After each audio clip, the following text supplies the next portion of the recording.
നമസ്കാരം. കൃഷ്ണാര്യമിത്രത്തിലേക്ക് എല്ലാവർക്കും സ്വാഗതം. ഹസ്തപ്രാപ്യോപ്യഗമ്യോ ജഡ്തി മുനിജന സേവധാവൻ ഗജേന്ദ്രം ക്രീഡൻ ആപാത്യ ഭൂമോ പുനരഭിപതതസ്തസ്യ ദന്തം സജീവം മൂലാദുന്മൂല്യ തന്മൂല ഗമഹിത മഹാമൗക്തികന്യാത്മമിത്രേ പ്രാതസ്ത്വം ഹാരമേഭിർ ലളിത വിരചിതം രാധികായെ ദിശേതി. ഇത് 75 നാരായണീയത്തിലെ 75ാമത്തെ ദശകത്തിലെ 3ാമത്തെ ശ്ലോകമാണ് കേട്ടോ. ഈ ശ്ലോകത്തിന്റെ അർത്ഥം ആചാര്യൻ വിസ്തരിച്ച് പറയാറുണ്ട്.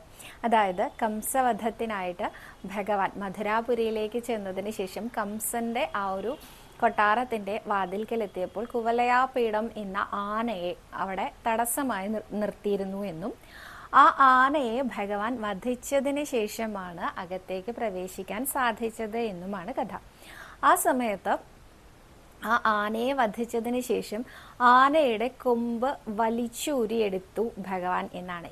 കൊമ്പുകളും ഈ 2 കൊമ്പുകളും ആനയുടെ കൊമ്പുകളുടെ പ്രത്യേകത അത് മുറിക്കാതെ പറിച്ചെടുക്കുകയാണെങ്കിൽ അതിന് ഏറ്റവും അവസാനം, അതായത് അതിനകത്തായിട്ട് ആനമുത്ത് എന്നൊരു സാധനം ഉണ്ട് അത്രേ, ഒരു മുത്തുണ്ട് അത്രേ.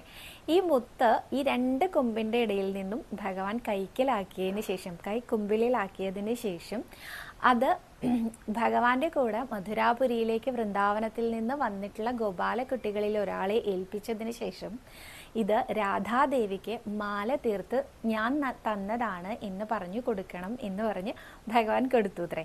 അത് ബലരാമസ്വാമി അറിയാതെ കൊടുത്തു എന്നും കൂടി പറയാറുണ്ട് കേട്ടോ ആചാര്യൻ.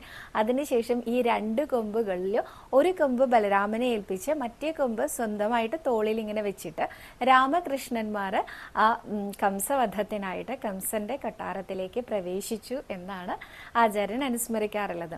അപ്പൊ ഈ ആനമുത്തിന്റെ കഥയുണ്ടല്ലോ, ഈ രാധാദേവിക്ക് മാല തീർത്തു കൊടുത്ത കഥ, ഇത് ഭാഗവതത്തിൽ ഇല്ല എന്നും പകരം നാരായണീയത്തിൽ മാത്രമാണ് ഉണ്ടായിരുന്നത് എന്നും അത് എന്തുകൊണ്ടാണ് അങ്ങനെ വന്നതെന്ന് വെച്ചാൽ ബലരാമസ്വാമി അത് കണ്ടിട്ടില്ല എന്നായിരുന്നു ഭഗവാൻ വിചാരിച്ചിരുന്നത് എന്നും, എന്നാൽ ബലരാമസ്വാമിയുടെ ഒരു അംശാവതാരമായി കണക്കാക്കപ്പെടുന്ന മേൽപ്പത്തൂര് ഇതങ്ങോട്ട് വർണ്ണിച്ച സമയത്ത് ഇത് അന്ന് രാമേട്ടൻ കണ്ടിരുന്നോ എന്ന ഒരു ജാള്യതയായിരുന്നു അത്രേ ശ്രീലകത്തുണ്ടായിരുന്ന നമ്മുടെ പൊന്നുണ്ണി കൃഷ്ണന് എന്നും കൂടി അനുസ്മരിക്കാറുണ്ട് കേട്ടോ.